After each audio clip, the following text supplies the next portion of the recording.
Je vous propose donc de commencer ce webinaire justement sur les patients simulés avec cette première version, enfin cette première partie d'une série de webinaires autour des patients simulés, avec ce webinaire vraiment ciblant tous les éléments essentiels, le kit de survie quand on veut pouvoir travailler avec des patients simulés.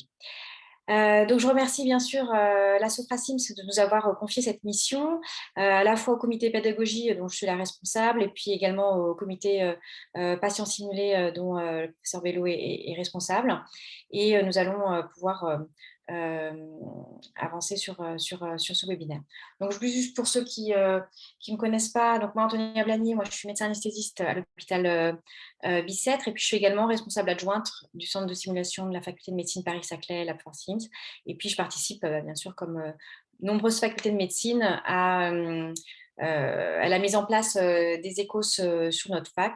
Et puis là, c'est en tant que responsable du comité pédagogique que je co-anime avec Anne Bello également ce webinaire. Nous avons aussi Eva Fergelova qui est pour ce webinaire à la fois modératrice et intervenante, qui travaille donc à Nancy, qui est MCPH à Nancy et qui est également responsable de toute l'organisation des échos au sein de Nancy. Et puis Rémi Collomb, modérateur également, pharmacien au CHU de Nice, et puis membre également de la Sofracims, du bureau de la Sofracims.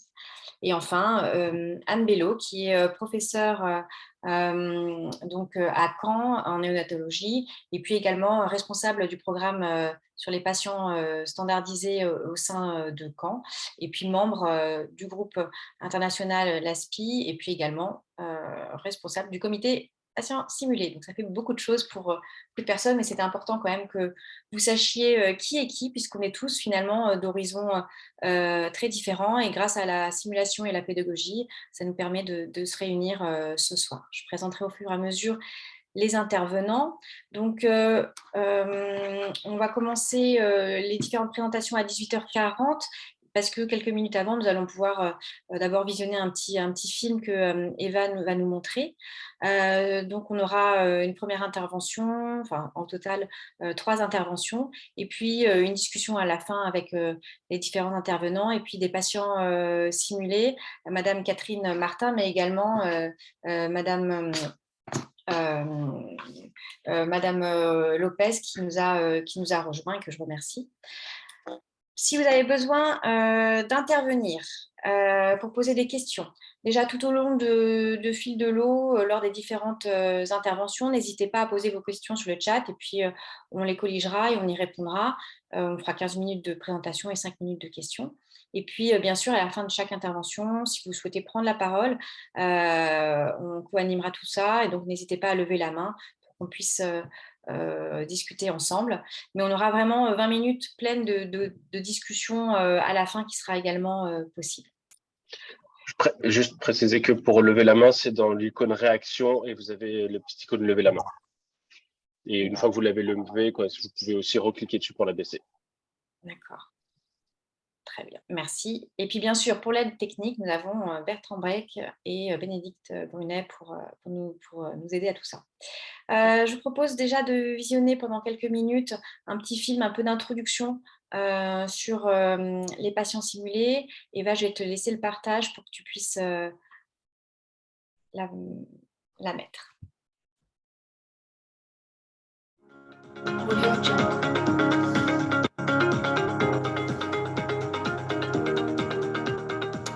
J'ai souhaité participer au programme de patients standardisés afin de participer à la formation des étudiants en médecine.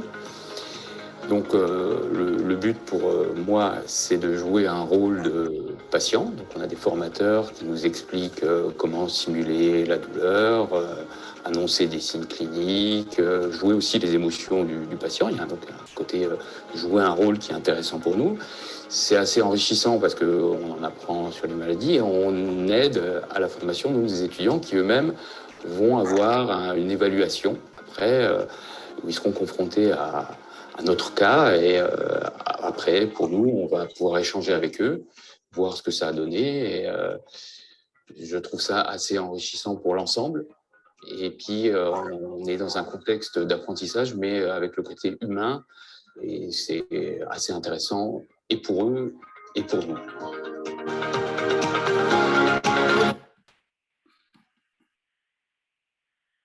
Merci Eva. Déjà, je vous propose un petit quiz introductif. Si Bénédicte, vous pouvez lancer le petit quiz pour comme ça qu'on sache un peu plus, pour vous connaître un peu plus. Donc, vous pouvez répondre sans souci à ce petit quiz. Ça, on verra un peu au retour. Vous avez tous répondu?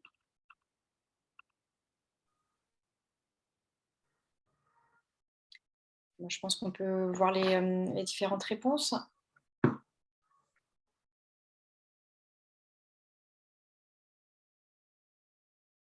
Donc, on a quand même une large majorité de personnes qui justement, côtoient et travaillent avec des patients simulés, mais on a quand même 25% pour qui, finalement, n'ont jamais eu l'occasion. Donc, on essaiera d'apporter et de répondre à toutes ces personnes-là les meilleures choses. Deuxième petite question, sondage.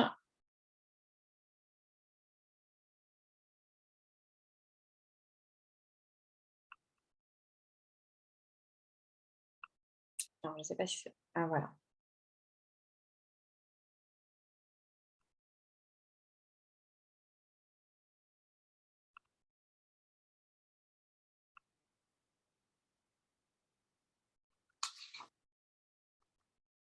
On va pouvoir regarder...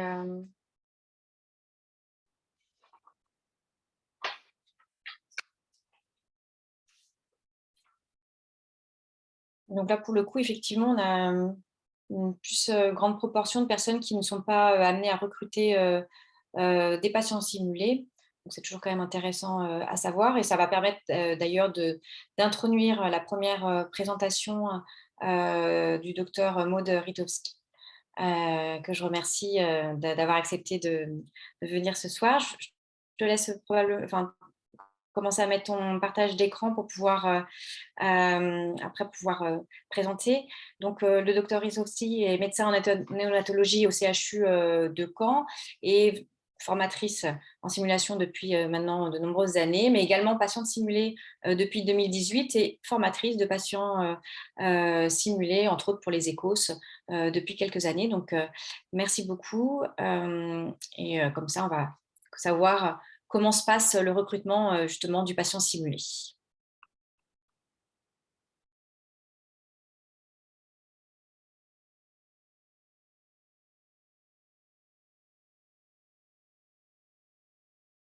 Maud, on ne t'entend pas.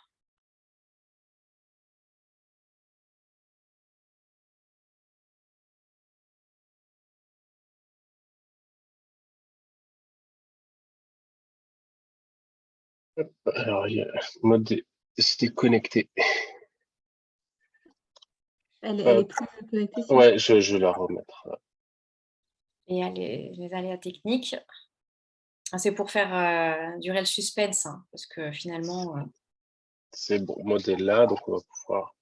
Je pense que vous m'entendez là, ça y est. Oui, très bien, bon. merci. Parfait, excusez-moi, bonjour à tous. Bonjour. Alors, je remercie la Sofracims et le comité d'organisation du webinaire de m'avoir invité à échanger autour d'un sujet passionnant qui est le recrutement du patient simulé avec plusieurs questions et notamment donc quel patient simulé et comment. Voilà. Donc, tout d'abord, pour se mettre bien d'accord sur les définitions. Donc, le patient simulé standardisé, c'est une personne formée à jouer le rôle des patients de façon réaliste et reproductible.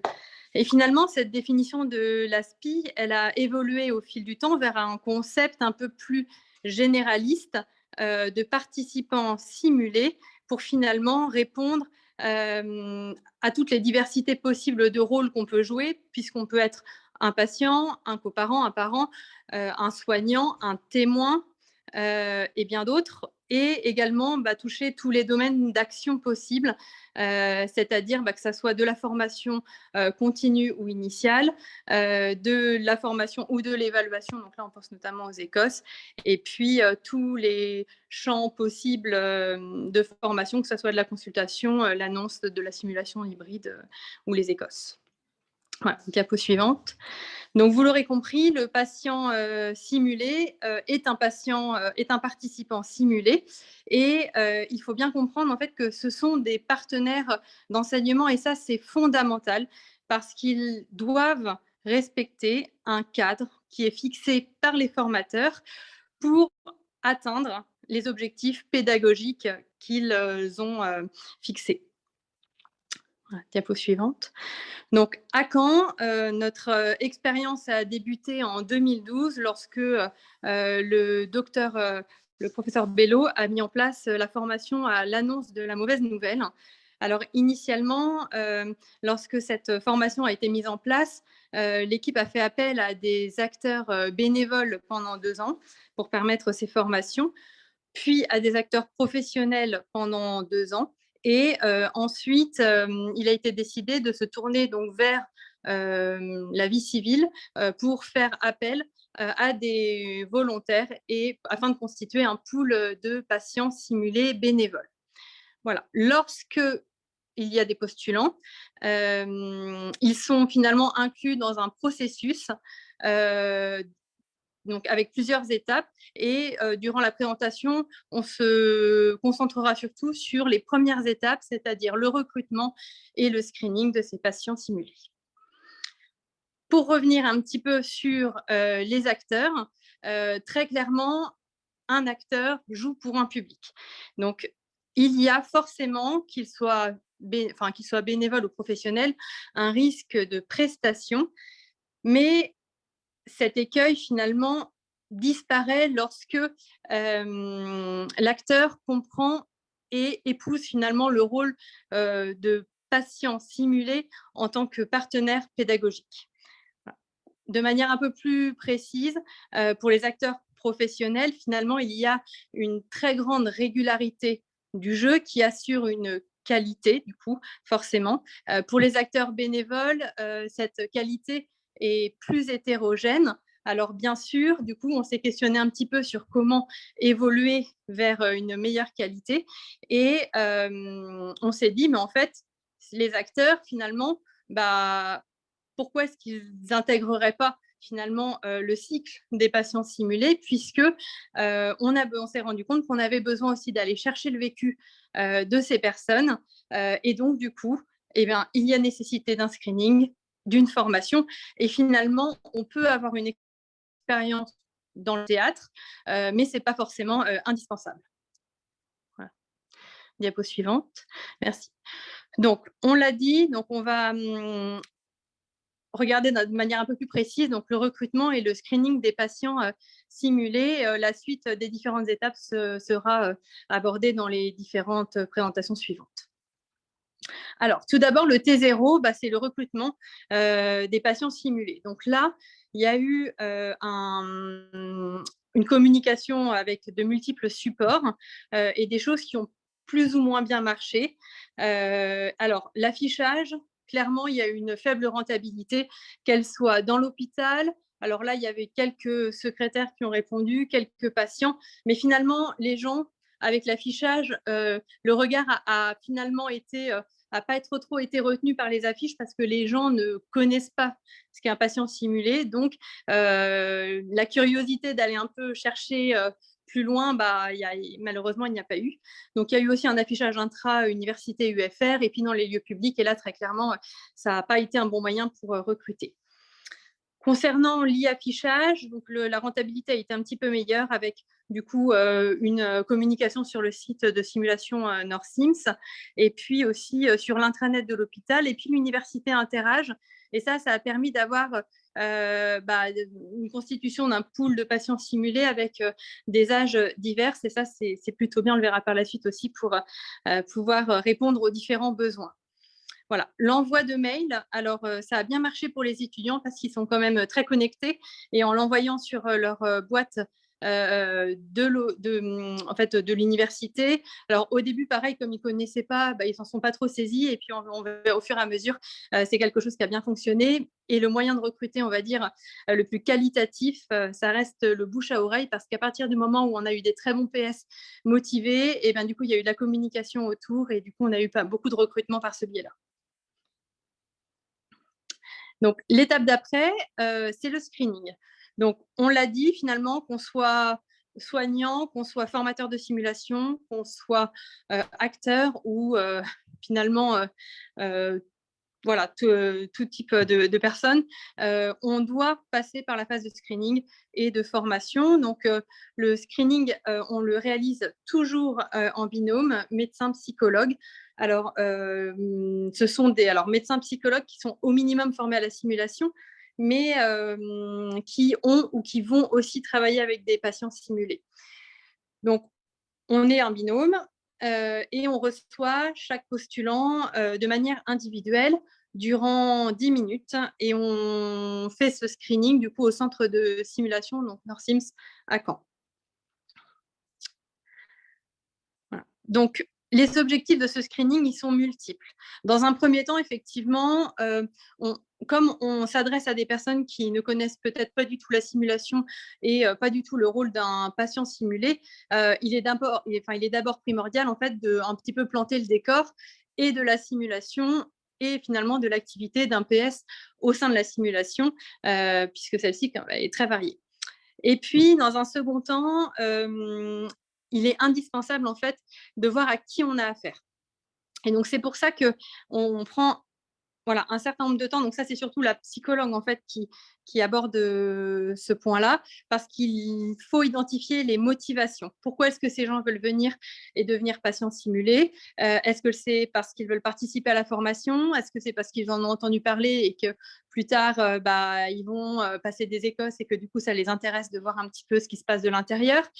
Ou est-ce que c'est parce que y a eu des soucis dans la famille avec la médecine et que du coup, forcément, on a envie un peu de revanche ou d'autres choses?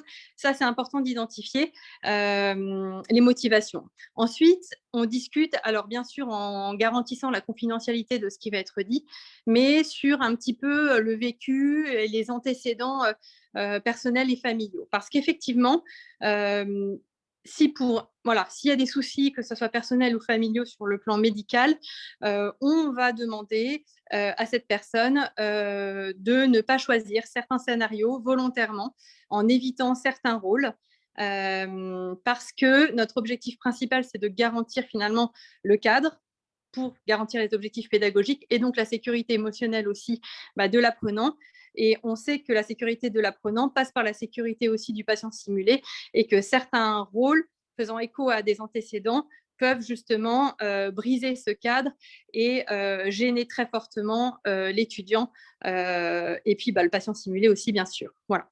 Ça permet aussi d'identifier des profils psy particuliers. Alors, sur tous les screenings qu'on a réalisés, c'est une très très faible proportion, mais on n'a pas donné suite pour 2 personnes qui présentaient des soucis psy qui clairement ne collaient pas finalement avec le rôle de patient simulé, donc ils n'ont pas été après au-delà dans le processus. Voilà.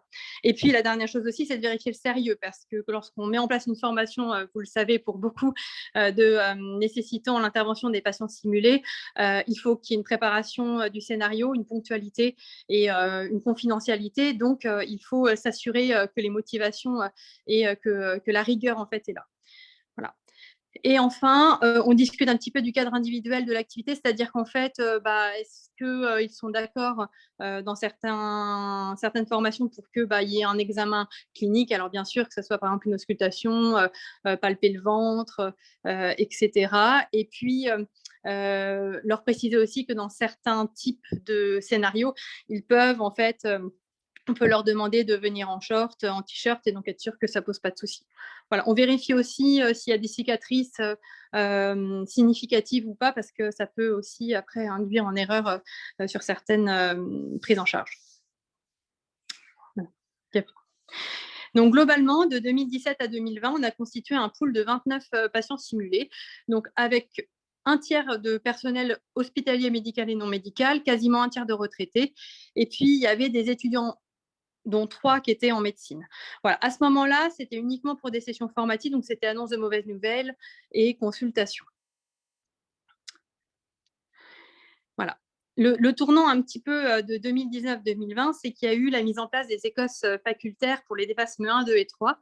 Et donc là, il y a eu un besoin en fait d'agrandir de manière importante le nombre de patients simulés au sein du pool, avec finalement, on s'est rendu compte des difficultés pour les patients simulés non médicaux de venir participer à ces écosses, parce que souvent, ils étaient très contents de pouvoir participer à la formation pour améliorer après les prises en charge, mais finalement, ils s'y retrouvaient quand même moins sur tout ce qui était évaluatif.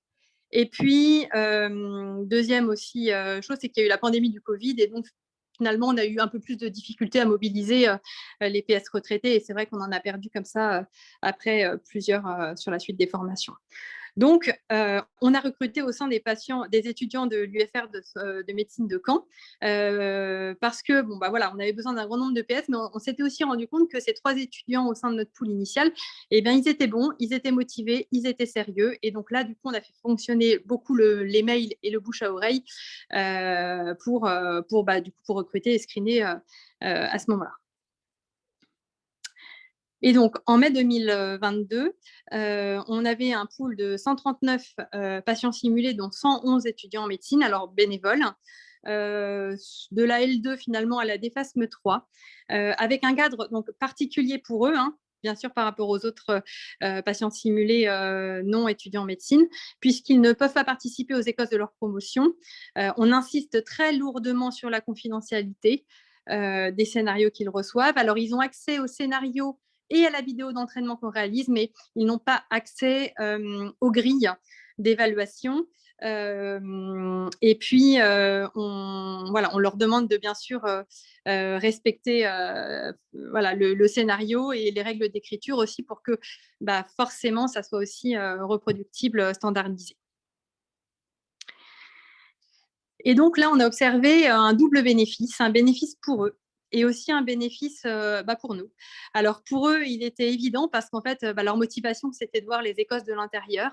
Forcément, quand on sait comment ça va se passer, ça enlève pas, mais ça diminue le stress.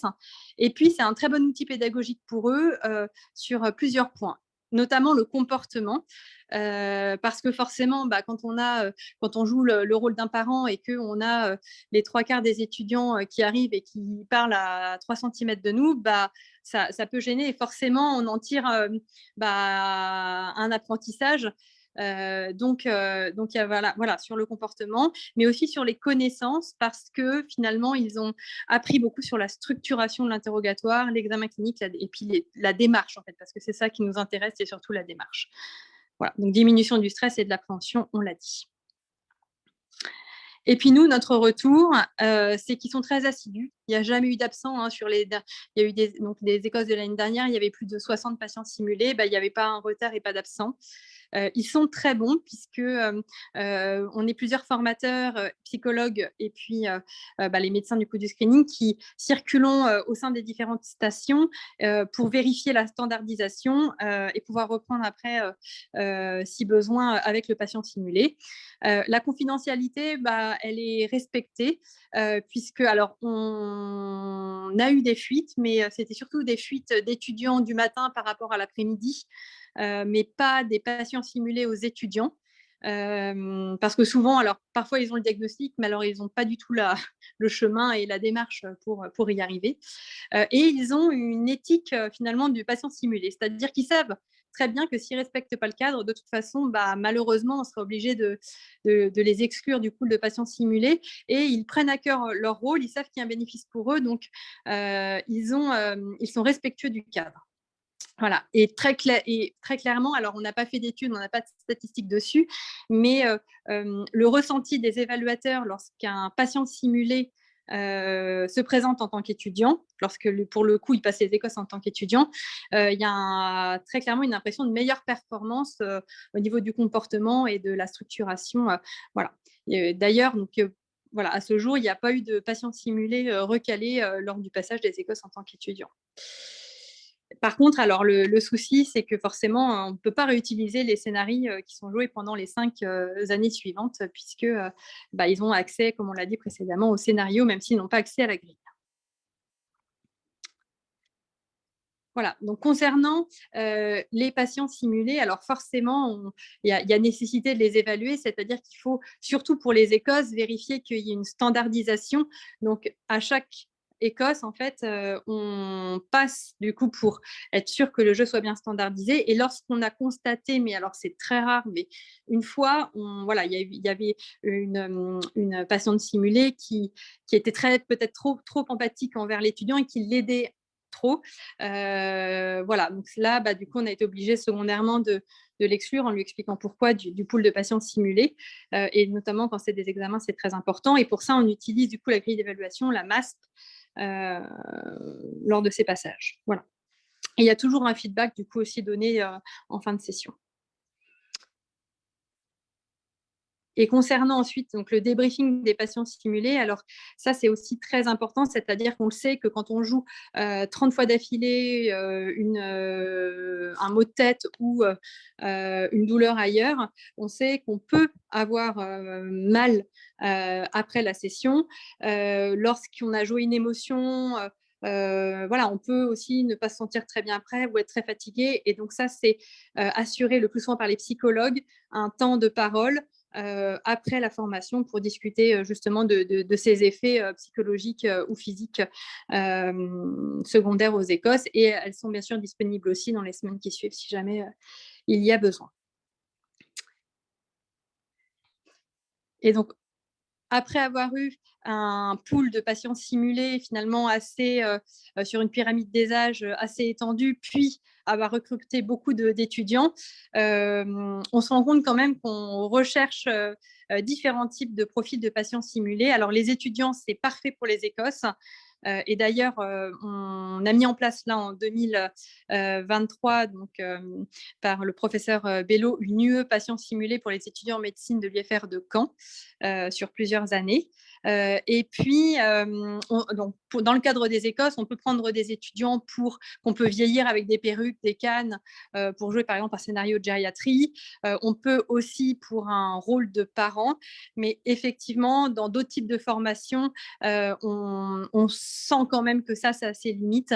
Et il est nécessaire là qu'on recrute à nouveau des seniors, et notamment pour les formations d'annonce de mauvaises nouvelles, pour clairement garantir aussi le réalisme. Donc, effectivement, il y a donc 2 voies de recrutement et puis aussi 2 voies de formation, parce que dans la formation, on ne va pas former de manière similaire les étudiants et les seniors tout venant. Voilà, je vous remercie de votre attention. Merci beaucoup, Maud, pour cette intervention très riche. On va avoir quelques minutes pour pouvoir un petit peu répondre aux différentes questions. Rémi, je te laisse la parole, puisque tu avais colligé les questions qui étaient passées. Donc, effectivement, il y avait pas mal de questions sur les fuites, mais au fur et à mesure de ton intervention, tu as à peu près répondu. C'était la fuite entre étudiants et tu nous as montré effectivement la partie lien. Est-ce que finalement, il y a aussi une différence des respects des règles qui sont définies en amont selon le profil? C'est un profil médical ou non médical, ou un médecin senior qui joue le rôle de patient simulé? Est-ce que finalement, tout le monde joue le rôle, ou certains veulent surjouer, faire des prestations supplémentaires?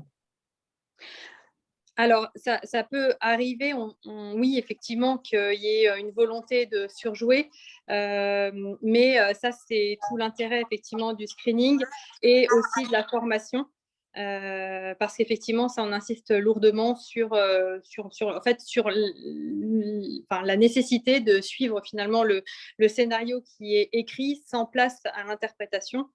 Et qu'au contraire, en prenant un petit peu de liberté et en créant des événements qui n'ont pas lieu d'être dans le scénario, on met en difficulté finalement l'apprenant face. Donc oui, ça peut arriver qu'effectivement certains veulent surjouer, mais ça, c'est des choses sur lesquelles on reste vigilant et on travaille en formation. En ce qui concerne justement cette formation, est-ce qu'il y a une différence finalement de format de formation entre les patients seniors et étudiants, et finalement la vidéo d'entraînement, à quoi ça correspond exactement? Alors, initialement, on faisait une même formation pour les seniors et puis les étudiants. Mais effectivement, on s'est rendu compte que les étudiants maintenant connaissent les Écosses, ont quelques petites notions de simulation, mais du coup, bon, voilà, ont déjà un petit peu le pied, on va dire, dans le système, alors que les seniors, pour le coup, parfois, n'ont pas du tout d'informations là-dessus. Donc, non, on va vraiment insister sur différentes choses et proposer plutôt des formations différentes en fonction un petit peu de la population. Et puis, la vidéo d'entraînement, c'est en fait une vidéo qu'on crée en amont des Écosses pour chaque scénario. Parce qu'en fait, au tout début, on conviait tous les patients simulés à une séance d'entraînement pour essayer pour même pas essayer, pour standardiser tous les patients simulés du scénario. Mais si tous les patients simulés ne pouvaient pas être là ce jour-là, c'était compliqué. Donc, en fait, on a proposé plutôt un autre système, en fait, en créant une vidéo avec un patient simulé, un étudiant, et du coup, en fait, on diffuse cette vidéo afin qu'ils puissent s'entraîner et que ça soit standardisé sur la vidéo. Une dernière question. Il y aura d'autres questions, donc ne vous inquiétez pas, vous les avez posées et les panélistes, et notamment les experts, vont vous répondre dans la discussion. Hein, donc, on n'a pas le temps de l'exprimer à l'oral, mais on va vous répondre pour les questions qui sont au niveau de la discussion. Il y avait Dan qui posait une question sur la partie études. Il y a des études qui ont montré que finalement, le tutorat a un réel gain avec certaines grilles. Là, finalement, est-ce qu'il commence à émerger justement ce type d'études? Parce que tu disais qu'effectivement, c'était intéressant pour les étudiants d'y participer, en termes plutôt qualitatifs, le fait de connaître les causes de l'intérieur et autres. Est-ce qu'il y a de ce type d'études et éventuellement sur quels critères pour montrer qu'il y a un intérêt pour l'étudiant? C'est cool. Alors, Anne, est-ce que toi, tu sais? Parce que là, j'avoue que je n'ai pas la réponse. Alors, à ma connaissance, c'est surtout des études, pas des études qui démontreraient une différence de niveau dans les compétences, c'est plutôt des études qui montrent des bénéfices individuels pour les PS et même quand c'est des étudiants. C'est-à-dire qu'eux rapportent leurs bénéfices individuels à la participation, mais il ne me semble pas qu'il y ait une étude qui montre, par exemple, justement des niveaux de compétences supérieurs. Et notamment surtout pas de compétences peut-être, et à la rigueur j'insisterai sur le fait qu'ils sont plus performants, mais la compétence, ça je ne saurais pas dire non plus. Voilà. Un Les grand bénéfices merci. individuels, oui. Un grand merci en tout cas. Anne et Maud, on vous laisse répondre aux quelques questions qu'on n'a pas eu le temps de répondre, comme ça tout le monde peut en profiter. Je laisse la parole à Antonia. Oui, donc Merci pour votre temps. merci. On va passer à la seconde intervention, celle de Dr Mariette Renaud-Pétel, qui est chirurgien pédiatre au CHU de Rouen, mais également donc, formateur au centre de simulation de Rouen, au MTC de Rouen, et puis plus principalement autour de la formation sur la communication. Donc, je te remercie d'avoir accepté de venir nous présenter finalement les petits trucs, les messages clés pour construire des scénarios pour un patient simulé à la fois en formatif et en évaluatif. Merci.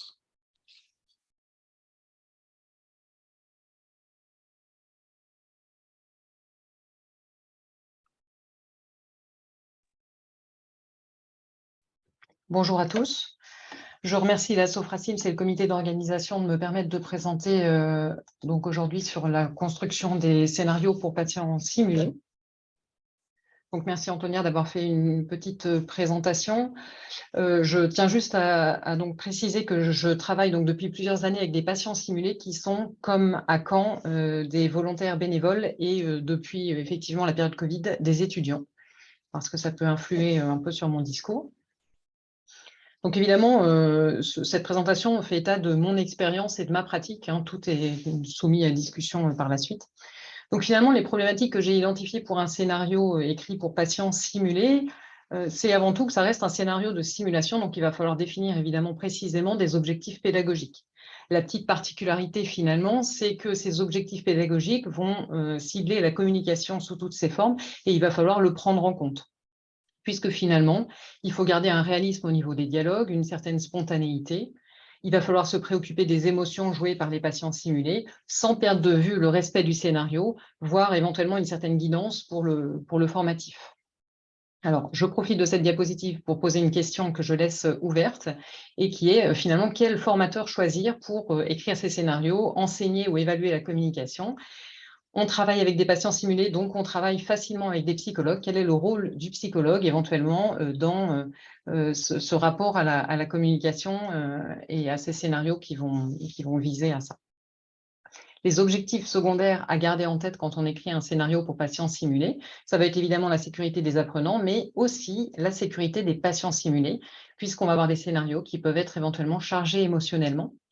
Donc pour ça, il va falloir donc un encadrement psychologique certain. On a aussi la problématique éventuellement d'une évaluation, ça va être le cas pour les échos, et donc il va falloir réfléchir à la reproductibilité, à la diminution des biais. Et pour ça, j'insiste sur un temps pour l'entraînement. Alors, on a vu que ça pouvait se faire par vidéo, mais ce temps va être indispensable. Évidemment, tout ceci repose sur des formateurs qui vont être formés au travail avec patients simulés. Quel support choisir pour écrire son scénario? Donc, le comité patient simulé de la Sofracims propose une trame donc pour le formatif et une trame pour le sommatif, qui est disponible donc sur le site de la Sofracims. Donc, vous pouvez vous reporter à ce document. Vous pouvez également utiliser une autre trame si vous avez l'habitude d'en utiliser une. J'insiste peut-être sur un petit point, c'est que c'est sur l'intérêt d'utiliser toujours la même quand on travaille pour un même centre, parce que c'est plus facile pour les patients simulés s'ils ont affaire à une seule trame pour passer d'une formation à l'autre. La trame doit être simple, avec toutes les informations concentrées à un même endroit pour les différents acteurs. Donc, on commence à écrire le scénario donc avec nos fameux objectifs pédagogiques qui peuvent être soit techniques, soit relationnels. Il y a une durée à définir pour le scénario. On a établi que pour un scénario avec patient simulé, cette durée devait être au maximum d'une quinzaine de minutes. On va donc commencer avec la briefing pour l'apprenant ou la vignette pour les échos, donc qui correspond à ce que va savoir l'apprenant au départ du scénario. Donc, pour moi, le patient simulé doit absolument savoir comment parle l'apprenant, donc il doit avoir connaissance du briefing, et donc il faut faire attention au jargon qu'on va utiliser pour écrire le briefing. La situation de départ doit être explicite pour éviter les petits... La situation de départ doit être explicite pour éviter les petits dérapages de début de scénario, et le briefing doit être le plus simple possible. Donc, je vous propose un briefing, par exemple, vous êtes gynécologue obstétricien et ce matin, vous vous occupez des échographies avec un interne. D'après l'infirmière d'accueil de la consultation, la prochaine patiente vient vous voir pour un retard de règle de 3 semaines. Elle sait être enceinte parce qu'elle a fait un test urinaire de pharmacie. Elle vient aujourd'hui car son médecin traitant lui a prescrit une échographie. L'infirmière l'a installée dans le box d'échographie, elle vous attend. J'insiste sur cette dernière phrase qui explique où on en est précisément dans le scénario. Le médecin ne connaît pas la patiente, il arrive, elle est installée. Donc, vous avez rédigé votre briefing, vous allez penser au matériel dont vous allez avoir besoin pour votre scénario. Il peut y avoir des documents. Et là, je mets un petit message donc, sur ce fameux briefing qui doit être très court. Et parfois, on a envie de mettre des constantes, on a envie de mettre plein de détails qui vont soi-disant aider l'apprenant, mais il faut partir du principe qu'il est très stressé au départ du scénario. Et donc, il faut favoriser les supports écrits avec peut-être un courrier du médecin traitant, un résultat d'imagerie, une ordonnance, des consignes de la station ECOS qui vont être reportées à l'intérieur de la station, éventuellement prévoir un papier vierge si on pense que l'apprenant peut avoir besoin de prendre des notes. Dans le matériel, on l'a un peu évoqué au moment de la première présentation, il y a l'habillage des patients simulés qu'il va falloir réfléchir avec, si on veut simuler un patient d'un certain âge ou un handicap. Il faut penser éventuellement pour le formatif à l'habillage des apprenants avec une prévision d'une blouse. Il faut penser à tout l'environnement avec éventuellement la photo à coller sur un écran d'échographe et ce genre de détails qui vont aider à la mise en situation. Par rapport à l'environnement et aux contraintes, il faut penser à l'organisation de la pièce qui doit favoriser la communication et notamment lorsqu'on peut imaginer qu'un apprenant puisse avoir envie de s'asseoir pour discuter, prévoir des chaises qu'il peut avoir à disposition. Tout penser pour favoriser au maximum la communication. Ensuite, on en arrive au détail du scénario et ça va être le point crucial finalement puisque c'est là qu'on va trouver les informations qui vont permettre d'atteindre les objectifs pédagogiques et de justement faire en sorte que le scénario fonctionne. Il va y avoir les informations générales, le nom, le prénom, l'âge du patient, les antécédents éventuellement, personnels, familiaux, le traitement et le motif de consultation ou la phrase de départ des échos, ce qui va être très importante puisque c'est elle qui va lancer le scénario.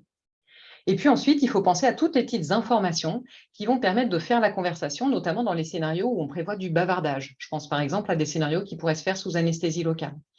Et donc, il faut, pour éviter les blancs et les hésitations, prévoir le statut marital, l'entourage, un métier, éventuellement des hobbies. C'est tout l'intérêt de bien connaître ces patients simulés pour éventuellement cibler à quel patient simulé on va attribuer tel ou tel hobby. J'en profite, c'est à ce moment-là de l'écriture de mon scénario que je règle les détails de soucis de disponibilité de patients simulés. On a dit que, par exemple, les patients simulés d'un certain âge, ce n'était pas forcément facile à recruter, puisqu'ils sont volontaires et bénévoles.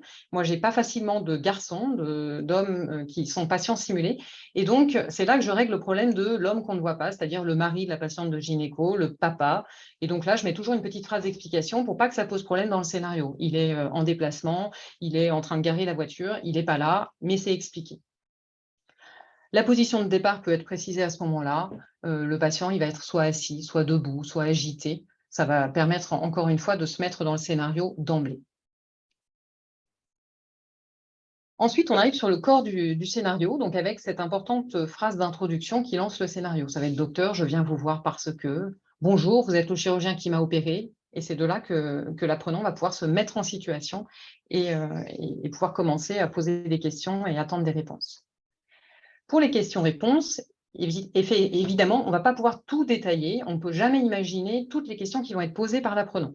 Donc, il faut imaginer celles qui sont le plus susceptibles d'être posées ou alors les plus intéressantes pour le scénario en choisissant la simplicité parce que de toute façon, on va le voir sans doute avec la troisième présentation, mais pour les questions qui ne sont pas prévues, les patients simulés sont formés à pouvoir proposer des réponses qui sont en général les plus neutres possibles. Par exemple, si le tabac, ce n'est pas précisé, ils vont répondre qu'ils ne sont pas fumeurs. S'il n'y a pas d'antécédents précisés, ils ne vont pas s'en inventer. Voilà. On peut les former également, si le vocabulaire est inadapté, à poser la question de savoir ce que ça veut dire. Et comment est-ce qu'on va formuler ces questions donc, pour obtenir les réponses que l'on souhaite? Alors, c'est là que va se faire peut-être la différence entre le formatif et le sommatif. Puisque dans un cas, en formatif, on va plutôt souhaiter encourager les réponses. En tout cas, ce n'est pas grave s'il y a une réponse qui est donnée, sans que forcément la question soit posée. Mais dans l'autre, en sommatif, évidemment, on va être le plus neutre possible, puisqu'il faut que l'apprenant pose les questions. Il ne faut pas aller lui proposer trop de réponses. En aucun cas, il s'agit de déballer son texte de A à Z sans attendre les questions.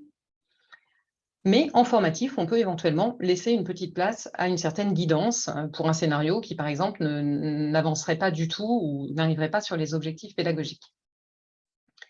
Donc, en termes d'exemple, qu'est-ce que ça peut donner? Par exemple, en formatif, on peut avoir l'objectif 1, c'est l'apprenant doit s'intéresser aux antécédents de la patiente. En sommatif, ça va donner quoi? L'étudiant demande les antécédents personnels et médicaux, il va avoir 5 points. Comment vous allez le mettre dans votre scénario pour patient simulé? Eh bien, je propose la formulation suivante. En formatif, si l'apprenant ne vous a pas demandé si vous aviez des problèmes de santé particuliers, demandez à la fin de la consultation si votre hypertension peut aggraver vos symptômes, ce qui permet de rediriger éventuellement l'apprenant vers un versant qu'il n'a pas exploré. En sommatif, il est hors de question de donner une réponse si la question n'a pas été posée. Donc, ça va donner plutôt, si et seulement si l'apprenant vous demande vos antécédents et problèmes de santé particuliers, répondez que vous faites de l'hypertension. Voilà un exemple de formulation qui différencie bien les deux. Donc là, je reprends un petit peu la trame de la Sopra-Sims et je vous illustre un peu, encore une fois, cette façon de formuler les choses. Donc, en formatif, on va plutôt travailler par objectif, c'est-à-dire qu'on a un objectif 1 donné, et puis on va prévoir la réaction du patient en fonction pour soit orienter, soit en tout cas répondre aux attentes de l'apprenant. Alors là, je vous donne ma façon de rédiger un scénario, mais il y en a de multiples. Moi, je l'écris un peu dans le déroulé pour qu'on puisse se représenter la scène. À l'entrée de l'interne, vous êtes sur le brancard. Donc ça, c'est évidemment formulé pour les patients simulés. L'interne devrait se présenter. S'il ne se présente pas, vous pouvez demander « Qui êtes-vous, s'il vous plaît ?» Il s'agit ici d'obtenir l'objectif 3, qui est de se présenter. Il va vous poser des questions sur votre douleur. Vous avez mal depuis 2 jours, en bas du ventre à droite, c'est de pire en pire. Vous avez même vomi ce matin, le repas d'hier soir. Le paracétamol soulage un peu, mais ce n'est pas suffisant. Vous avez encore mal à 4 sur 10, etc., etc. Il y a pas mal d'informations qui sont données en même temps et qui vont être déroulées au fur et à mesure de l'interrogatoire de l'apprenant, sans forcément qu'il y ait de questions précises à poser. Donc ça, c'est pour le formatif. Pour le sommatif, évidemment, on ne peut pas procéder de la même façon. On va se baser sur la grille. Il faut absolument que l'apprenant puisse poser des questions qui vont lui permettre de marquer des points. Et donc, il ne s'agit surtout pas de répondre à une question qui n'a pas encore été posée, par exemple. Donc, on se base sur la grille pour établir le scénario, mais alors moi, je suis d'avis qu'il ne faut pas la donner aux patients simulés, cette grille, et en aucun cas avec les points, parce qu'on va avoir un problème de biais, c'est-à-dire qu'un patient simulé peut être tenté d'aider ou au contraire au contraire, plomber un étudiant éventuellement de façon inconsciente. Et donc, j'évite de donner la grille aux patients simulés qui jouent. Donc, par contre, ça va passer par des questions qui vont être très détaillées, avec des réponses qui vont être très simples, très strictes et réduites au strict minimum.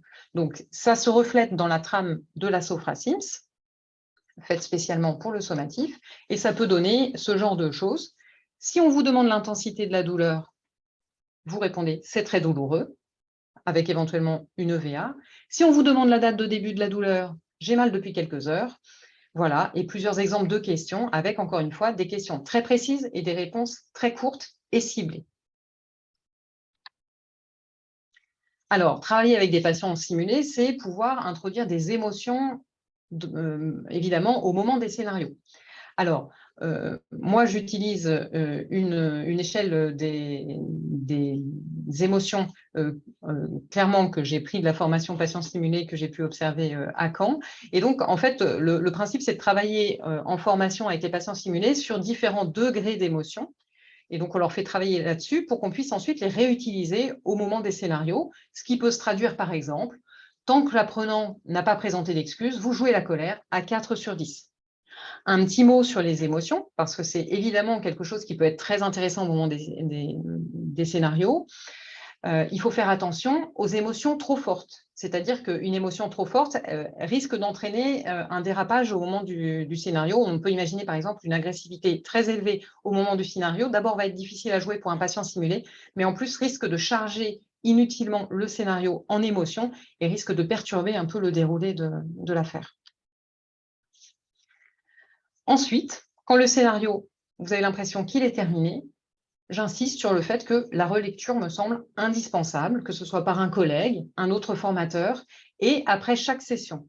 Pourquoi? Parce que le scénario, avec patient simulé, il est vivant. On n'arrive jamais à prévoir toutes les petites choses qui peuvent déraper, un petit détail qu'on n'a pas prévu, la situation n'est pas très explicite au départ, et donc le scénario, il peut être modifié après chaque session pour être amélioré. Et c'est ça aussi qui est très intéressant, puisqu'on observe vraiment une évolution du scénario et qui finit par être vraiment facile à jouer.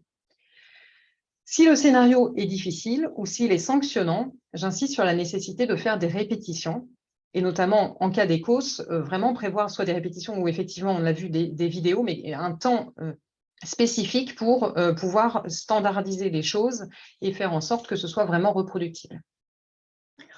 On n'oublie pas que les patients simulés doivent être encadrés, ils le sont, ils ont en général un psychologue référent, etc., pour pouvoir être encadrés au moment des sessions, avant, après.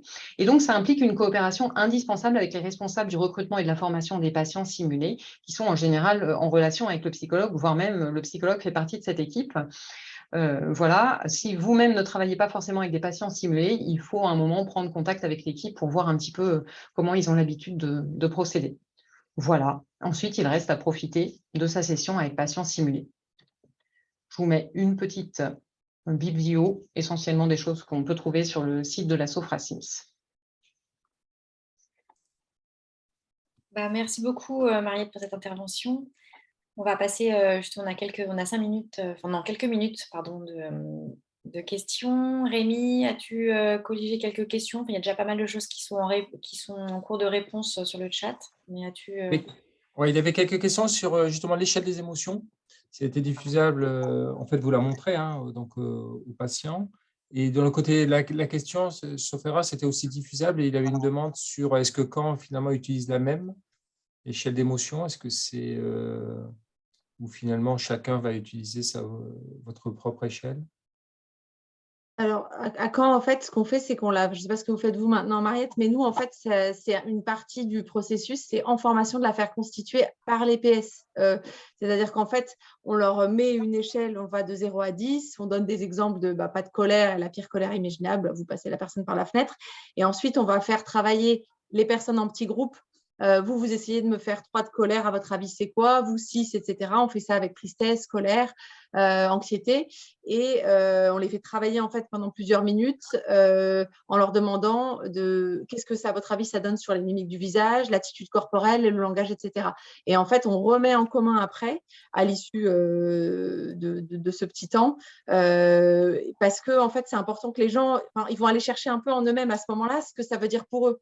Donc, pour le PS, c'est un travail à ce moment-là sur comment moi, je me ferai une colère à 3, parce que finalement, chaque PS n'utilise pas les mêmes choses. Et finalement, ce qu'on arrive à faire quand on joue derrière, c'est que finalement, quand on demande de faire 4, ils font tous très bien 4, mais en n'utilisant pas les mêmes outils. Voilà. Donc, c'est pour ça. Alors, on peut fournir des exemples. Enfin, moi, ça ne me poserait pas de souci. Je ne sais pas ce qu'on pense, Mariette. Mais en tout cas, nous, elle est refaite à chaque fois. Voilà. Et elle retourne un peu sur la même chose. Je ne sais pas ce que tu en penses, toi, Mariette, ce que tu veux Tout en à dire. fait. J'utilise toujours la même. Je l'ai un peu, je fais travailler sur d'autres émotions avec les étudiants parce qu'ils sont plus nombreux en unité patients simulés. Et voilà, effectivement. Et puis après, avec une mise en pratique au moment de la formation qui est peut-être plus importante avec les étudiants, j'ai trouvé qu'ils étaient un peu plus impressionnés par ce jeu des émotions, justement. Ouais. Effectivement, nous, on fait ça en 2 temps avec les étudiants aussi. Sur cette partie-là, c'est plus long pour eux. En fait, je suis d'accord avec toi. Ça marche. Et du coup, il y avait un petit sondage, Bénédicte, si tu arrives à le passer, pour avoir un peu la vision. Destiné aux participants.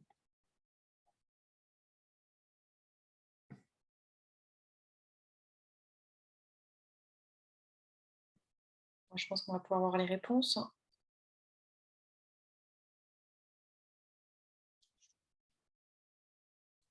Bénédicte?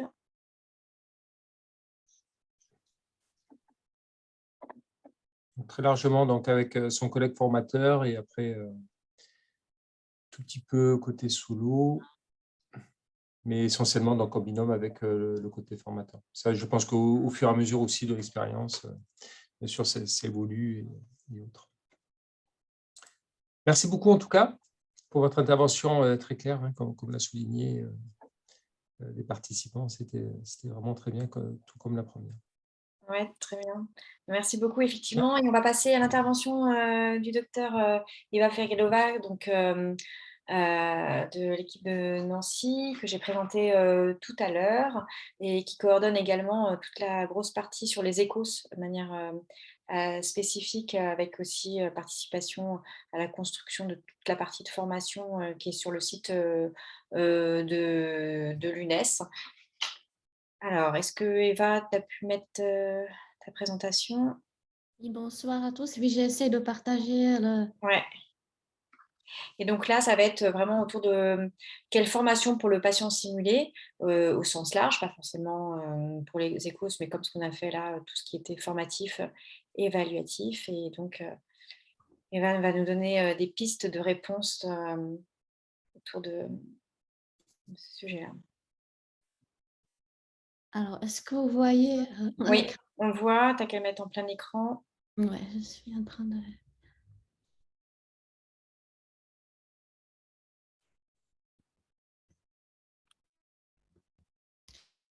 C'est bon, vous voyez tous? Parfait. Oui. Bonsoir à tous. Tout d'abord, je tenais à remercier la Sofra-Sims ainsi que Dr Blanier et le comité de pédagogie de m'avoir invité pour présenter le projet, ou bien plutôt quelques réflexions concernant la formation des patients simulés standardisé.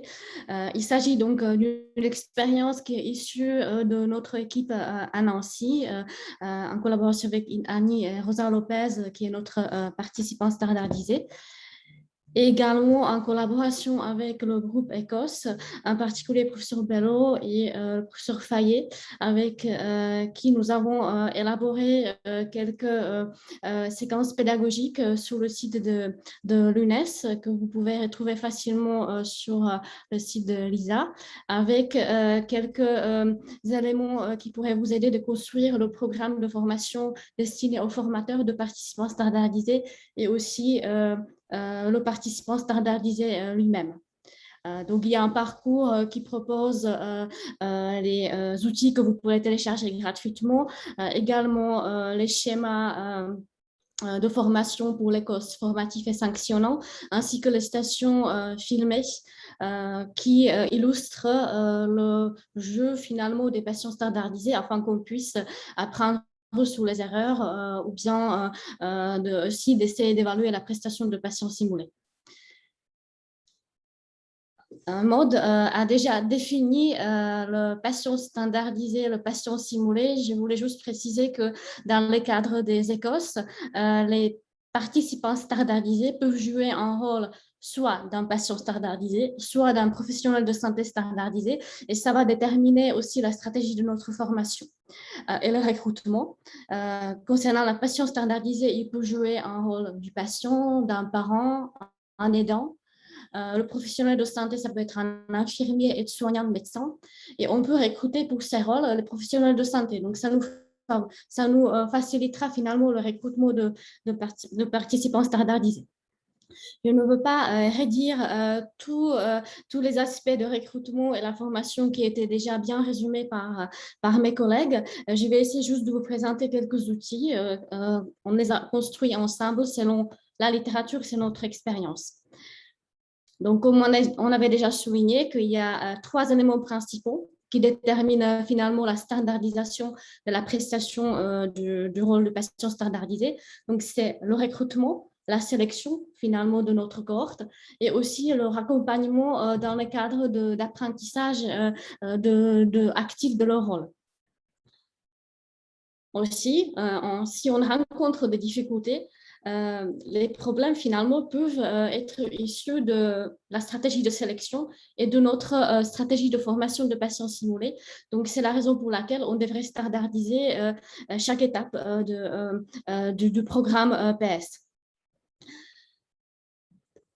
Les éléments qui sont principaux, c'est surtout de standardiser la formation, donc utiliser toujours le même schéma, surtout dans le cadre des ECOS, accompagner les participants standardisés et suivre leur apprentissage, faire participer les participants standardisés dans l'élaboration du scénario, correction des erreurs, parce qu'il faut que ça soit bien compris par tous les participants standardisés de la même manière.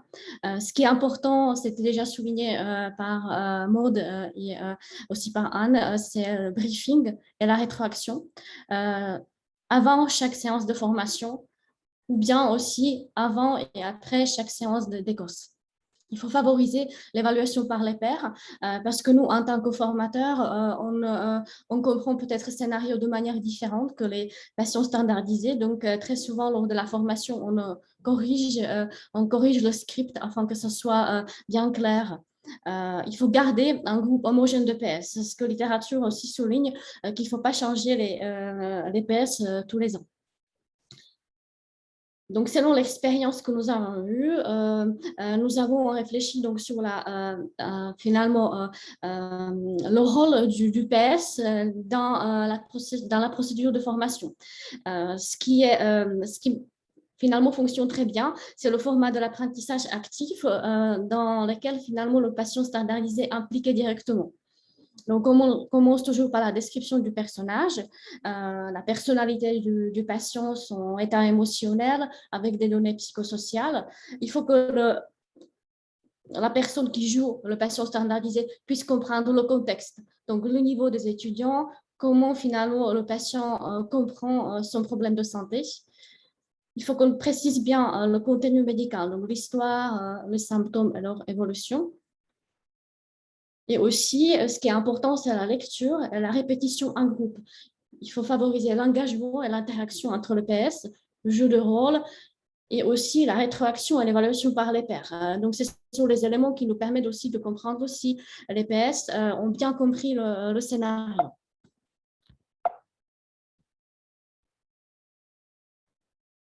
Le briefing peut être court et aussi long. Ça dépend si c'est, par exemple, le scénario d'ECOS ou le scénario de simulation. Il faut préparer les PS, réviser et qualifier le scénario, créer un climat de confiance et de sécurité psychologique, comme ça a été déjà souligné par mes collègues, et surtout rappeler la règle de confidentialité. Parmi les outils de formation qui fonctionnent très bien, c'est la vidéo, la station filmée didactique pour montrer par exemple la performance idéale, faible du patient standardisé, mais aussi de l'étudiant. On essaye de filmer, par exemple, pour les stations d'Écosse selon le domaine. On les utilise pour la formation non seulement des patients standardisés, mais aussi des étudiants et aussi des non-évaluateurs. Ce qui est important aussi est d'élaborer les critères d'évaluation pour juger si le patient standardisé est prêt dans son rôle. La littérature suggère de prévoir une journée à sec. Ça peut être des formateurs qui jouent le rôle des étudiants simulés, comme Anne Bello avait déjà mentionné, afin qu'on puisse déjà préparer le patient à des différents profils des étudiants. Et après chaque séance, il faut prévoir des rollings, surtout si le scénario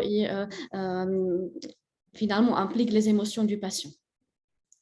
La littérature bien souligne que l'utilisation des stations filmées peut améliorer la précision et la prestation des patients standardisés.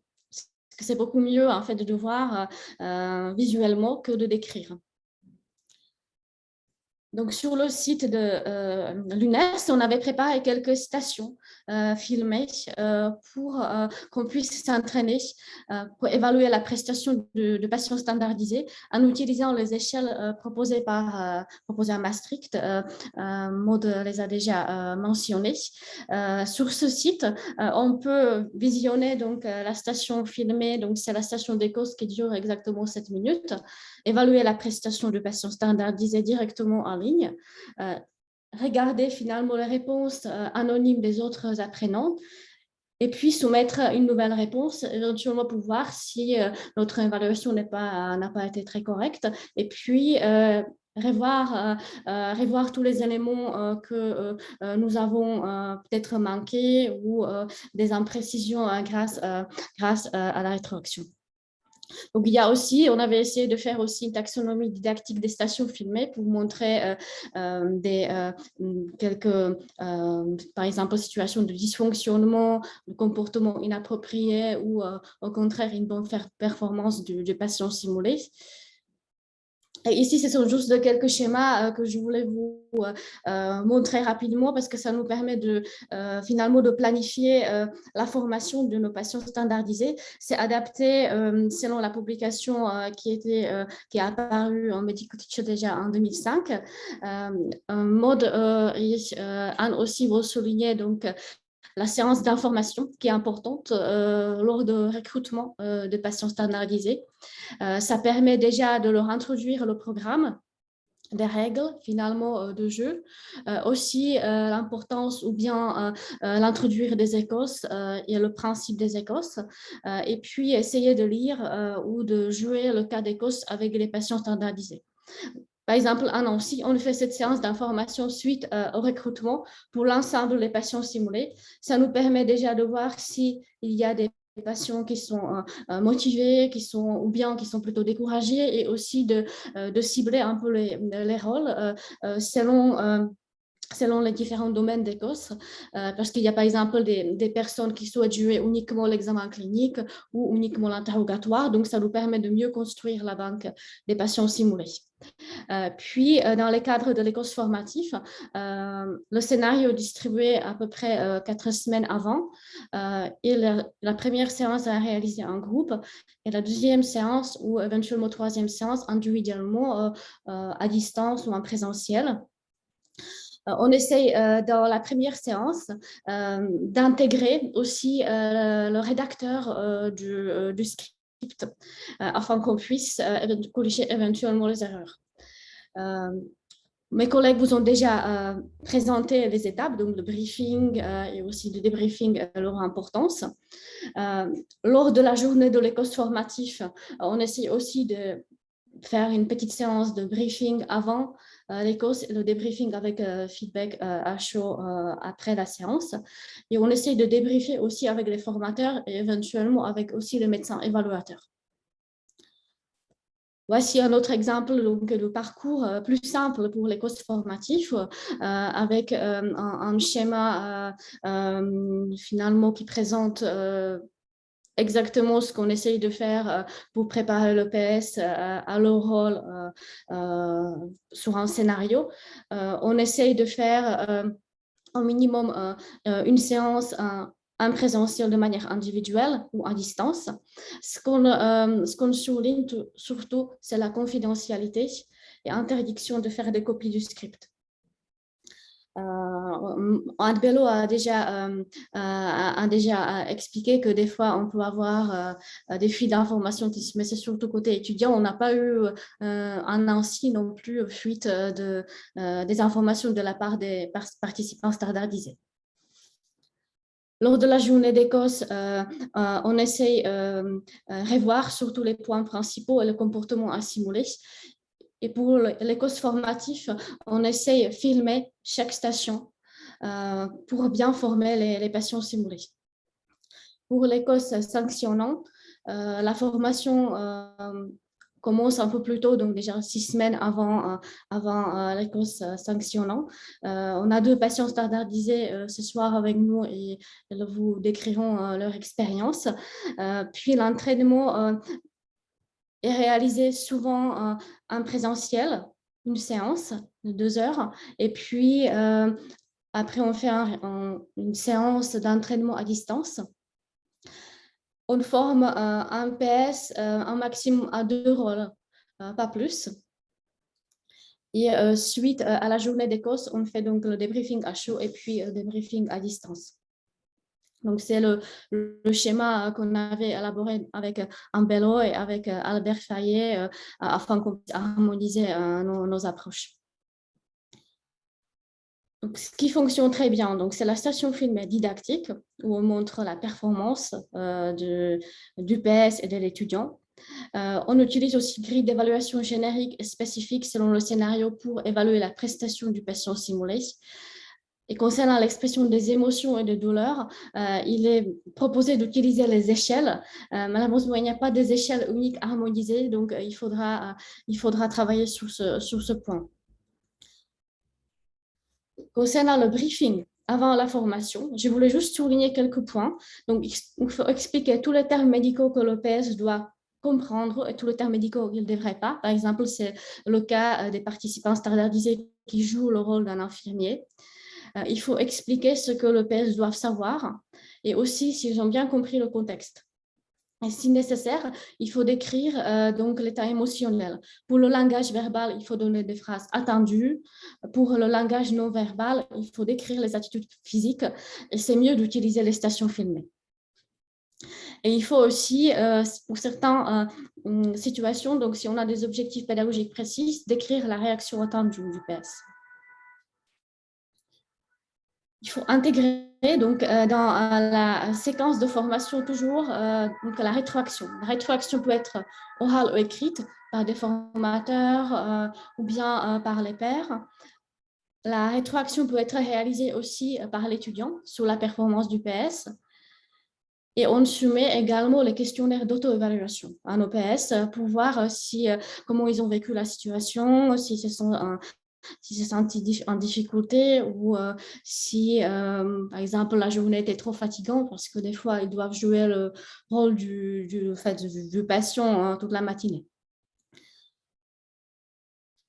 Concernant l'évaluation de la prestation de l'EPS, donc ici, ce sont juste des exemples des échelles qui sont adaptées selon l'échelle de Maastricht pour voir si l'EPS respecte les consignes, si il répond de manière naturelle, et si finalement sa prestation est telle comme elle devrait être. C'est un questionnaire qui est soumis au formateur. Et aussi, on peut faire une évaluation par les pairs dans le cadre de la préparation aux Écosses. Nous utilisons aussi des questionnaires qui sont remplis par les étudiants concernant la rencontre avec le PS. Vous avez ici un exemplaire. Et aussi un questionnaire que le PS peut remplir pour évaluer leur rencontre avec l'étudiant. On n'utilise pas pour le moment les participants standardisés pour évaluer la prestation des étudiants parce qu'on ne les a pas encore suffisamment formés, mais ce questionnaire nous permet d'adapter le scénario et éventuellement aussi nous faciliter le débriefing avec les étudiants. Il faut retenir que les PS qui sont expérimentés doivent être formés pour chaque Écosse comme les autres PS. Ils doivent démontrer qu'ils maîtrisent leur rôle. Concernant les PS suppléants, on doit les former en même temps comme les autres PS, donc ça nous rajoute des fois le travail supplémentaire. Et la présence de rédacteurs de l'Écosse est souhaitable. Ça nous aide à comprendre le scénario et éventuellement corriger la grille. La littérature montre que les petites erreurs du PS peuvent avoir une répercussion importante sur les notes des étudiants. Et donc, il est important de veiller aussi sur la procédure de sélection et la stratégie de recrutement des PS. Voici quelques références bibliographiques qui peuvent être utiles. Donc, je vous remercie pour votre attention et je suis disponible pour répondre à vos questions ou bien on peut donner la parole après à nos PS. Tu avais quelques petits quiz que tu avais préparés, si tu voulais les passer. Oui, Bénédicte, ouais. vas-y. Voilà, quels sont les éléments principaux déterminant le succès des programmes pédagogiques impliquant les PS? Donc, il y avait 3 propositions. La sélection de patients standardisés, recrutement de PS, formation de PS. Donc, je pense qu'on peut afficher les résultats. Et Alors, je te laisse commenter les résultats qui s'afficheront. Alors, tous les éléments sont importants parce que si la littérature montre que si nos sélections si la sélection n'est pas parfaite ou si notre désaccord des PS est hétérogène, par exemple, des fois, on a eu dans notre groupe les anciens enseignants, en même temps les personnes volontaires, bénévoles qui n'ont jamais enseigné et ça crée aussi des fois des difficultés dans la formation. Donc, il faut bien sélectionner, éventuellement former des groupes, des sous-groupes des PS. Le recrutement est très important. Et la formation également. Donc, les trois points ont le poids égal sur le succès de notre formation. Il y avait un deuxième petit quiz, si Bénédicte pouvait l'afficher, sur justement quels sont les éléments facilitant la standardisation et de la prestation des patients standardisés.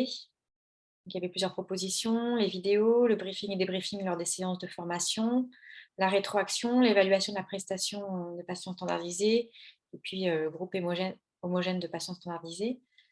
Je propose qu'on puisse voir les résultats et que Eva commente ces résultats. Alors, tous les éléments sont importants. Après, ça dépend finalement, quelle est la finalité du scénario, quels sont les objectifs de chaque station d'Écosse. Par exemple, les vidéos sont très utiles pour tout ce qui concerne l'expression des émotions, de la douleur, ou aussi concernant l'examen physique. Le débriefing est très important. La rétroaction et l'évaluation de la prestation de PS, on avait introduit récemment et ça nous a permis d'améliorer l'homogénéité de la prestation de patients simulés. Et le groupe homogène des PS, c'est conseillé dans la littérature parce que ça nous facilite la formation et les scénarios sont beaucoup plus reproductibles. Donc, je considère tous les points importants, tous les points en fait très importants finalement pour le succès. On essaie d'introduire maintenant les vidéos pour chaque Écosse. C'est pas très facile parce que si on a plusieurs scénarios, ça nous rajoute le travail. Après finalement, le résultat est satisfaisant parce on élimine une hétérogénéité surtout dans l'incompréhension des PS concernant les émotions ou la douleur. Merci bien, Eva. On va passer aux questions. Rémi, avais-tu noté quelques questions concernant cette présentation? Et relativement peu de questions. Là, tout à l'heure, tu parlais du rétroaction entre pairs. Alors, sans parler vraiment de formation par les pairs, est-ce que finalement, les patients se regroupent de manière un peu informelle pour discuter, se donner un peu des échanges et autres pour s'améliorer, ou c'est vraiment que plutôt patient professionnel, quoi, patient formateur, si tu veux? Pardon. Donc, nous, ce qu'on essaie de faire, donc on forme les patients. On joue, donc le formateur joue le rôle de l'étudiant et chaque PS joue un rôle du PS. Et on essaie en fait d'impliquer les autres PS dans l'évaluation de la prestation ou bien si tout le monde a bien compris le scénario et on n'intervient pas. Après, on le recorrige et ça nous permet aussi de corriger la grille. Je ne sais pas quelle est l'expérience de Anne. Comment vous faites? Alors, nous, on a fait ça à un moment et c'est vrai que là, on travaille plus avec les vidéos maintenant. Et ça a apporté en fait vraiment une homogénéité importante, même quand on n'a pas pu tous les regrouper, parce qu'il y a eu des fois où, notamment au moment du Covid, on ne pouvait pas les regrouper pour les faire travailler ensemble, comme le dit Eva, ce qui est, je dirais, moi, je sais pareil, il y a 2 temps, ça, quand on veut faire progresser son scénario, quand on veut l'affiner, je la rejoins hein, sur l'idée de tester la grille à ce moment-là, se servir de leurs commentaires et de leurs rétroactions est super.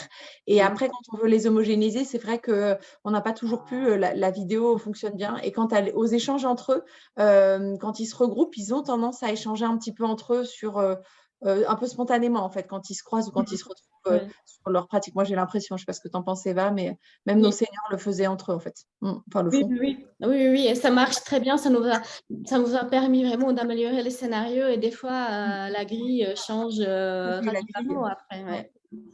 Bah justement, je vous propose qu'on passe un petit peu à la dernière partie qui est effectivement un peu courte avec le temps qui avance, mais qui était grâce à Madame Martin et Madame Lopez qui ont bien voulu se joindre à nous, qui sont patients simulés donc à Nancy, d'avoir un peu aussi justement leur ressenti par rapport à ce type d'expérience et des difficultés qu'ils ont pu avoir, soit lors des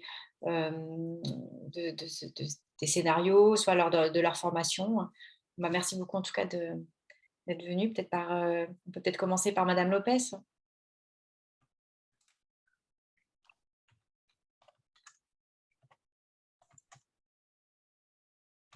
Excusez-moi. Vous m'entendez? Oui, très bien. C'est un peu faible, mais ça va. D'accord. Alors, je vais quand même être assez court pour laisser la parole aussi à Madame Martin.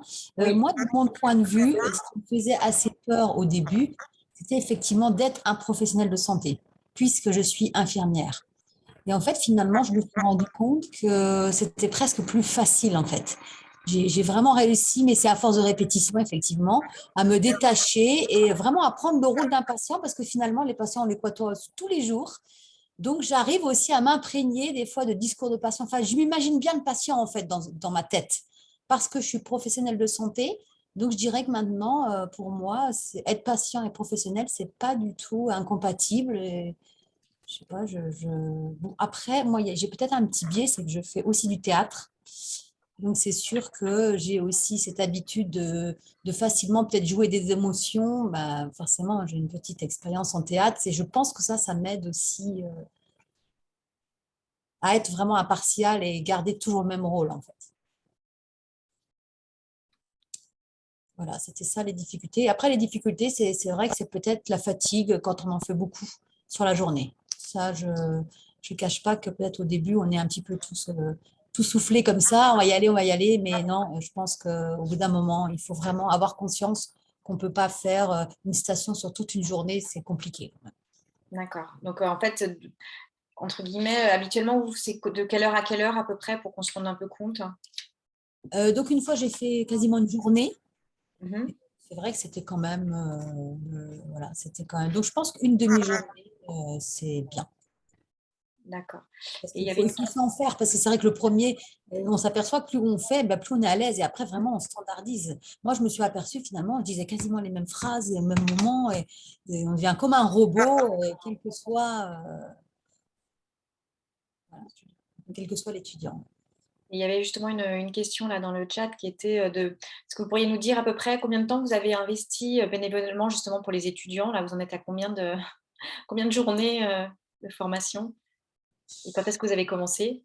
Mais oui, j'ai commencé un petit moment, mais je ne compte pas ma motivation. Donc, franchement, je ne peux pas la quantifier tellement je suis motivée. Mais Tant mieux pour nous. c'est pas beaucoup, en fait. Franchement, c'est pas énorme, quoi. Enfin, pour moi, après, voilà, quand on est motivé, c'est sûr. Oui, mais ça fait 3 ans. Oui, j'étais dans le projet au début avec Eva. Voilà, mais c'est vrai qu'on avait quand même un petit frein quand même. Hein, tu es professionnel de santé, et on entend toujours un peu les deux versions. Est-ce qu'on peut être pro et puis patient standardisé ou pas voilà, parce qu'au début, je pense que les personnes avaient peur un peu qu'il y ait ce biais de justement, je vais aider l'étudiant, etc. Et il me semble que, je ne sais pas si c'est pas… D'accord, bah, Voilà. peut-être que Maud, as-tu un retour à nous faire là-dessus aussi, puisque tu participes aussi en tant qu'à la fois formateur et à la fois patient simulé, ou sinon Madame Martin qui a pu se reconnecter? Alors oui, en fait, j'ai d'abord été patiente, moi, simulée, avant, en fait, d'être formatrice patient simulée. Et effectivement, je rejoins ce qui a été dit précédemment dans le webinaire sur le fait que même si on connaît la simulation, même si on connaît des fois un petit peu ce qui peut être écrit dans le scénario, ça nécessite une rigueur et on ne peut pas se permettre de se dire, bon, bah voilà, moi je l'ai déjà fait et je le lis en travers 5 minutes avant la formation. Évidemment, il y a certains automatismes de par la double casquette dans la facilité, on va dire, de la lecture d'un scénario. Mais pour autant, chaque donnée du scénario est différent et ça nécessite de se mettre en fait dans le cadre tout simplement du patient simulé à ce moment-là et de la rigueur. Voilà. Madame Martin, vos retours justement sur… Je vous remercie de m'avoir invitée à ce webinaire. Je partage un peu ce qui vient d'être dit là par les deux patientes. Moi, je ne suis pas du tout professionnelle de santé, je suis complètement extérieure. Donc, à la limite, j'arrive un peu comme une vraie patiente, bien que simulée et standardisée, mais j'arrive un peu comme une vraie patiente parce que je ne suis pas du tout du milieu médical. Donc, au départ, moi, j'ai commencé l'aventure avec Eva aussi en répondant à une petite annonce qui avait été envoyée sur le site de l'Université de Lorraine. Et puis, j'avais fait un peu de théâtre quand j'étais jeune, tout ça. Et puis, participer à la formation médicale, ça me touchait un peu. Donc, je me suis lancée. Je rejoins aussi un peu ce que Rosa a dit. C'est vrai que moi non plus, quand il y a par exemple 4 demi-journées d'Écosse, je fais pas les 4. J'en fais 1 ou 2, mais une par journée, quoi, pas plus, pour ne pas voilà. Parce qu'effectivement, il faut de la rigueur. Moi, je prépare mon scénario aussi. D'abord, on est bien préparé avec l'équipe d'Eva. On a beaucoup de répétitions, tout ça. Ensuite, on prend un peu de recul, on revoit notre scénario, on peut se réentraîner en individuel. Donc, tout ça, c'est très bien. Mais moi, je lis, relis aussi, je rentre dans la peau du patient. Je trouve que ça nécessite quand même un engagement certain qu'il ne faut pas négliger. Donc, moi, ça me convient bien. Moi, ce que j'ai ressenti aussi, c'est que quand on se retrouve devant l'étudiant, il se retrouve devant une personne qui n'est… Voilà, ce n'est pas un étudiant en face de lui, ce n'est pas un personnel médical. Je trouve que l'étudiant le ressent. Et il a une position différente par rapport à se retrouver à un étudiant en face de lui qui joue le rôle. Moi, je trouve que la position de l'étudiant, il est autre. Il rentre, si vous voulez, dans une posture où il comprend qu'il va devoir jouer vraiment son rôle comme s'il était médecin, parce qu'il sait que c'est ce qu'il attend un jour, en fait, de se retrouver en face de nous. Moi, j'ai trouvé que le recul par rapport à ça était bon. Je trouve que l'étudiant rentre dans un rôle beaucoup plus sérieux que quand il est face à un autre étudiant et qu'il le sait, même s'il joue un rôle de patient standardisé. Moi, je ne les connais pas du tout. On ne se connaît pas du tout avec les étudiants. Et ça, ils le ressentent énormément quand ils arrivent devant vous. Après, moi, au niveau des émotions, tout ça, moi, rien ne me pose de problème.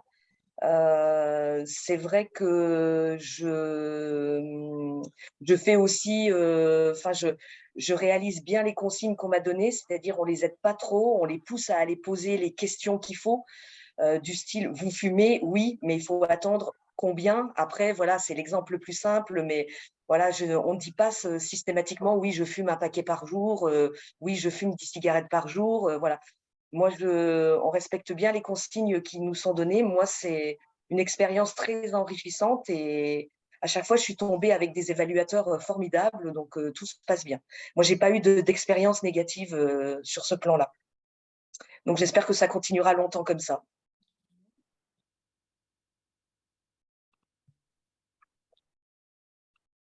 Anne, tu avais peut-être… si certains veulent intervenir, n'hésitez pas. Hein. Nous, effectivement, on a observé qu'effectivement, alors peut-être Maud pourrait en dire un mot sur les Écosses, mais effectivement, faire plusieurs journées de suite, alors elle peut peut-être dire plus que parce qu'elle en a fait, c'était assez difficile. Et effectivement, la fatigue. Hein, juste, ils ne font jamais, si jamais ils refont, ils ne font jamais le même scénario matin et après-midi, pour pas qu'il y ait d'usure sur le même scénario. Je ne sais pas si Maud, tu veux dire un mot sur ça? Oui, c'est vrai que dans le système des Écosses, on fait 16 fois là, le scénario par demi-journée. Et c'est vrai que l'objectif, c'est que l'étudiant qui passe en 16e position le matin ait les mêmes chances, les mêmes réponses finalement que le premier, et que ça soit vraiment standardisé jusqu'au bout. Et déjà, on note une certaine fatigue quand on arrive au bout de la matinée. Donc, faire une journée entière, c'est pas possible. Et ça, c'est aussi l'avantage un peu d'avoir la double casquette, c'est qu'en le testant très clairement, c'est difficile de le demander du coup aux autres PS, ça c'est clair. Vous avez une question sur les patients. Est-ce qu'il y a des patients enfants finalement? Jouer le rôle de pédiatrie? Alors, nous, c'est non, c'est vrai que la psychologue, elle ne veut pas qu'on fasse intervenir des enfants dans le dispositif parce qu'on peut le voir avec nos PS. Enfin, il y en a beaucoup qui nous ont fait des retours, c'est que c'était pas rien quand même et on a pu voir que parfois, même dans les Écosses ou même sans formation, que ce soit forcément des formations à l'annonce, il y a des choses qui ont pu parfois heurter, choquer. Et donc, la psychologue souhaitait pas qu'il y ait d'enfants dans le dispositif. Donc, chez nous, pour l'instant, et ce sera non. Voilà. Je sais, par contre, dans d'autres pays, ça se fait, notamment dans des endroits où l'activité est rémunérée. Il y en a qui font avec des enfants ou leurs enfants, mais notre psychologue ne le souhaite pas. Et je partage en tant que pédiatre son avis pour l'instant. D'accord, merci beaucoup. Avant de donner le mot de la fin à un tout jeune, notre président Sofracims, professeur Benamou, on laisse la parole à Antonia pour une présentation d'une autre formation bientôt. Oui, là, c'est plus… effectivement, parce qu'on est déjà 58, donc si on veut tenir les temps, ça va extrêmement vite. Donc effectivement, on arrive à la fin de ce webinaire, mais ce n'est pas totalement la fin, puisqu'on a déjà prévu d'en faire un deuxième très prochainement. Donc on n'a pas encore la date de fixer, mais dès 2023, pour justement aller plus loin, parce que là, c'était un peu la base. On voit qu'il y a un mélange à la fois d'ECOS vraiment facultaire, mais aussi de formation beaucoup plus large avec l'utilisation de patients simulés. Et puis là, on a parlé peut-être plus médecine, mais il y en a aussi en pharmacie, finalement, et aussi les soins infirmiers. Donc, tous les professionnels de santé sont impactés. Et donc, on essaiera d'aller répondre à certaines questions auxquelles on n'a pas pu répondre ce soir. Donc, n'hésitez pas, si là, vous voulez encore mettre certains commentaires ou des idées, on pourra y répondre.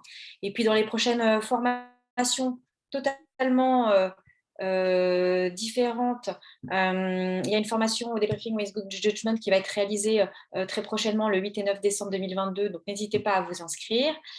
Et puis également l'annonce du 11e congrès de la Sofracims en 2023. Donc, on vous précisera un peu plus le programme très rapidement, mais il y aura sûrement une grande place encore pour les patients simulés. Dan, peut-être que vous vouliez dire quelques mots, et aussi que je n'oublie pas avant quand même te remercier bien sûr toutes les aides techniques qu'on a pu avoir grâce à Bertrand Beck et Bénédicte Brunet. Merci Antonia. C'était effectivement un des premiers points que je voulais juste rappeler ou redire. C'est que d'abord, c'est la première fois qu'on utilise le système Zoom là. Vous avez bien travaillé pendant les derniers jours et les dernières semaines pour préparer cette séance, à la fois sur le plan technique, et puis on voit bien que vous avez travaillé tous et toutes ensemble pour préparer la gestion régulière ou le contenu du webinaire, et donc vraiment on peut vous féliciter. Merci à Rémi qui a fait comme d'habitude un très bon modérateur, Bénédicte et Bertrand super sur le plan technique. Donc on voit que ça marche et qu'on peut continuer comme ça sur le plan de l'organisation. Oui, je crois que Antonia, tu as aussi signalé le futur webinaire, le second webinaire sur ce sujet-là. Je crois que c'est vraiment indispensable, hein, parce que vous avez évoqué énormément d'idées, de sujets, de points importants dans la gestion, dans la préparation de ces écos. Et c'est sûr que pour beaucoup d'entre nous qui débutons, entendre, réentendre, se familiariser avec ces différents concepts, ça sera vraiment très, très utile. Et vraiment, on est très content si la Sofra-Sims peut participer, peut aider vraiment au développement, à la mise en œuvre et à l'amélioration disons, de l'organisation des écos. Moi, j'ai juste une remarque que je voudrais juste dire à la fin, c'est que peut-être pour les personnes qui débutent complètement et qui n'ont pas encore vraiment fait ou qui débutent un peu, le système est quand même drôlement compliqué, hein, quand même. Hein. C'est un sacré truc. Hein. Et donc, il faut vraiment y aller progressivement, parce que la mise en œuvre, le recrutement, les entretiens, la façon de faire les scénarios, les feedbacks, etc., j'ai juste un peu peur, enfin, nous avions peur plus exactement, que ça rebute un peu les collègues et les personnes qui rentrent dans le processus. Et c'était vraiment le but de commencer par, disons, une formation entre guillemets un peu générale, telle que vous l'avez faite. C'est pour ça que vous avez appelé ça le kit de survie. C'est pour ne pas être totalement, déboussolé par ce système et toutes ces exigences qui sont extrêmement nombreuses. Et donc, y aller progressivement, apprenez tranquillement pour pouvoir, disons, entrer, mettre en œuvre cela dans vos différents établissements. Et puis moi, j'espère quelque chose quand même, hein, c'est qu'avec les années à venir, on trouvera des systèmes de simplification quand même. Hein, parce que c'est extrêmement lourd pour tout le monde, hein, pour les formateurs, pour les patients simulés, pour les évaluateurs, pour les organisations facultaires, c'est excessivement lourd. Et donc, j'espère que peut-être avec l'expérience, avec, l'évolution peut-être technologique ou par d'autres moyens, on arrivera à simplifier un peu ce système et permettre quand même un peu moins que ça ait un peu moins d'exigences de mise en œuvre. Bon, il faut garder le côté standardisé pour le côté ECOS, parce que il faut, je crois que Maud l'a rappelé à plusieurs reprises, il faut qu'il y ait une équité entre les différents candidats, enfin les étudiants qui passent.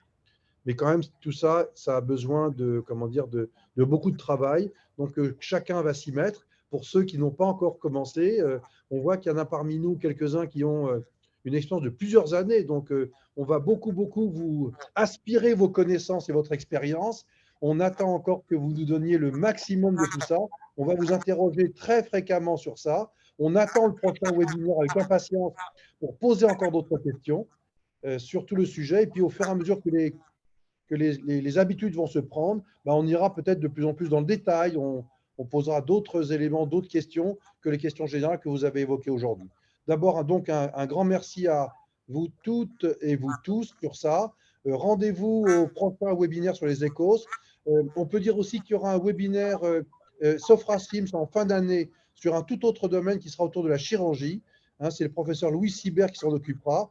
Donc, vous aurez l'information à l'heure, précisément, lorsque la date, les sujets, les conférenciers, l'organisation sera bien préparée. Mais on compte sur vous pour continuer à nous accompagner.